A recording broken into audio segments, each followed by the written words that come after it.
Black Panther എന്ന മൂവിയിൽ ടിച്ചല്ല വക്കാണ്ടയുടെ രാജാവാകുന്നതിന് മുന്നേ വരെ വക്കാണ്ടയെ പറ്റിയോ അവരുടെ പ്രധാന പവർ സോഴ്സ് ആയ വൈബ്രേനിയത്തെ പറ്റിയോ ലോകത്തുള്ള ആർക്കും തന്നെ അറിയത്തില്ലായിരുന്നു. വക്കാണ്ടക്കാർ അത്രമാത്രം രഹസ്യമാക്കി വെച്ചേക്കുന്ന പല കാര്യങ്ങളും ഒരുപാടല്ലെങ്കിലും കുറച്ചൊക്കെ അറിയാവുന്നത് ഉളിസിസ് ക്ലോയെ പോലെയുള്ള ചുരുക്കം ചിലർക്കാണ്. പിന്നെ എങ്ങനെയാണ് ക്യാപ്റ്റൻ അമേരിക്ക ദ ഫസ്റ്റ് അവഞ്ചറിൽ ഹോവേർഡ് സ്റ്റാർക്ക് വൈബ്രേനിയം എന്ന മെറ്റൽ ഉപയോഗിച്ച് ഒരു പ്രോട്ടോടൈപ്പ് ഷീൽഡ് നിർമ്മിച്ചത്?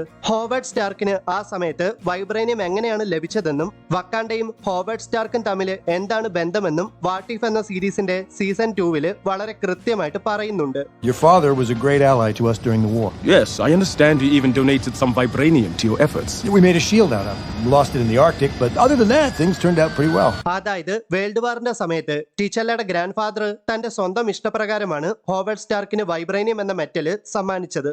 ആ വൈബ്രേനിയം ഉപയോഗിച്ചാണ് ഹോവേർഡ് സ്റ്റാർക്ക് ഒരു പ്രോട്ടോടൈപ്പ് ഷീൽഡ് നിർമ്മിക്കുന്നതും പിന്നീട് ആ ഷീൽഡ് ക്യാപ്റ്റൻ അമേരിക്കയുടെ ഐക്കോണിക് വൈബ്രേനിയം ഷീൽഡ് ആയിട്ട് മാറിയതും.